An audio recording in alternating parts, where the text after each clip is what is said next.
Salut tout le monde! Dans cette leçon, vous allez apprendre à reconnaître facilement les angles définis par deux droites et une séquente. C'est une leçon de la géométrie qui est très importante, donc soyez attentifs. À la fin de notre cours, vous devez être capable d'identifier les angles alternes internes et les angles correspondants. Et dans cette vidéo, nous allons aborder les angles alternes internes.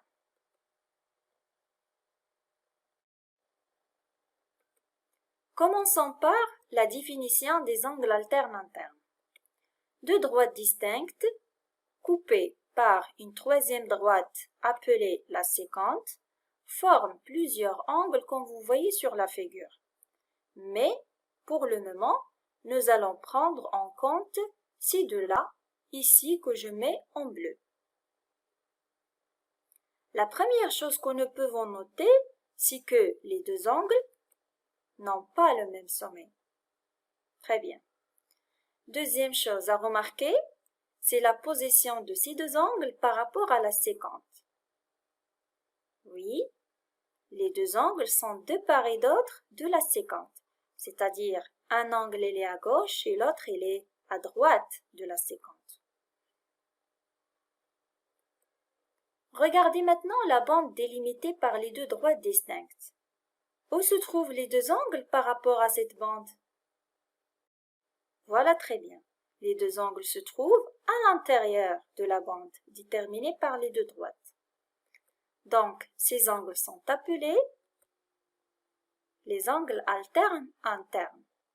Le fait que les deux angles sont de part et d'autre de la séquente explique le mot alterne. Alterner, c'est changer. Ici, on change de côté. Les deux angles sont situés d'un côté différent de la séquente.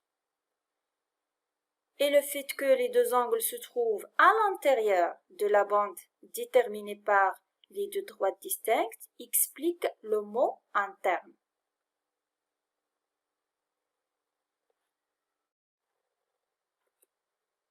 Exemple 1, pour bien assimiler la définition.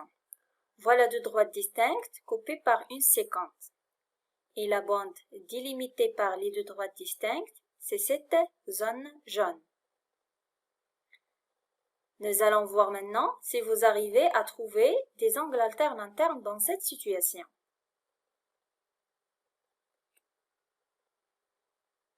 Voilà très bien. Les angles qui viennent d'apparaître sont des angles alternes internes, car ils possèdent les trois caractéristiques communes. Ils n'ont pas le même sommet, ils sont situés de part et d'autre de la séquente, ils se trouvent à l'intérieur de la bande délimitée par les deux droites distinctes. Très bien. Il y a sur cette figure une autre paire d'angles alternes internes.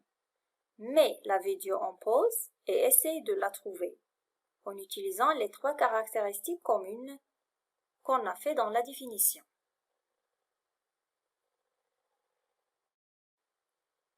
Voilà très bien. Cette paire d'angles sont des angles alternes internes car elles possèdent les trois caractéristiques communes.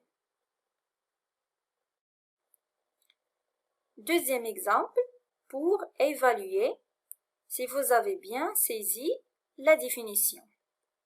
Deux droites distinctes coupées par une séquente et la bande délimitée par les deux droites elle est en vert.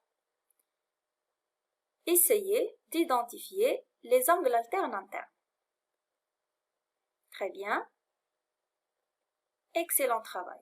Alors ces angles sont des angles alternes internes car ils possèdent les trois caractéristiques de la définition. La propriété directe qui caractérise les angles alternes internes. Deux droites parallèles distinctes forment avec une séquente des angles alternes internes de même mesure. Exemple, deux droites parallèles coupées par une séquente forment des angles alternes internes d'après la définition. Mais la particularité qu'on a ici, c'est que les deux droites distinctes sont parallèles. Alors, les angles alternes internes formés sont égaux. À quoi sert cette propriété à votre avis? Eh bien, cette propriété sert à trouver la mesure d'un angle lorsqu'on a déjà des droites parallèles au départ.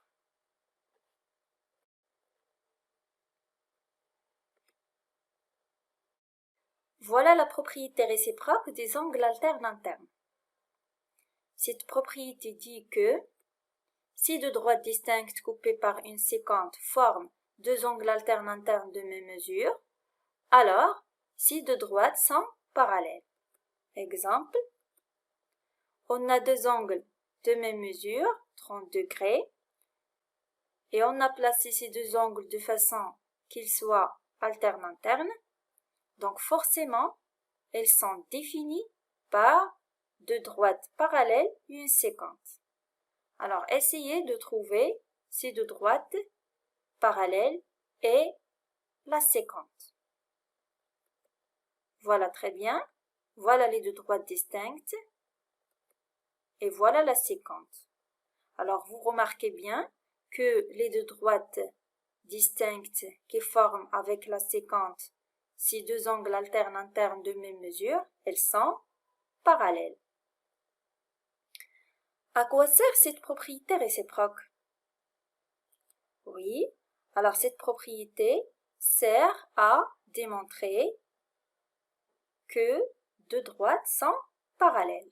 Exactement, les deux droites distinctes qui forment les angles alternes internes de même mesure avec la séquente.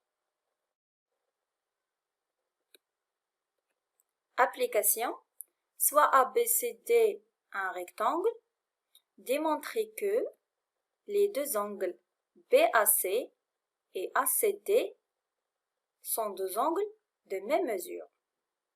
Oui. Alors on a les deux droites AB et DC sont deux droites distinctes, coupées par la séquente AC.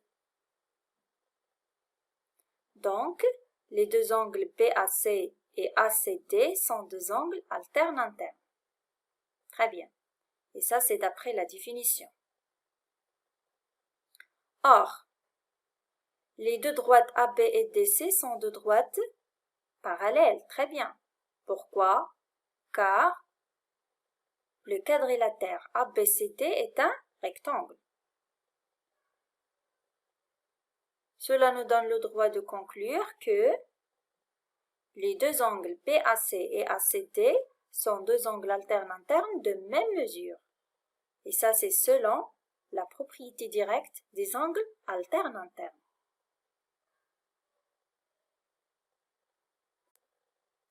Voilà, chers apprenants, j'espère que vous avez bien saisi la première partie de notre leçon. Vous allez découvrir la deuxième partie qui porte sur les angles correspondants dans la prochaine vidéo. Merci pour votre attention et à la prochaine.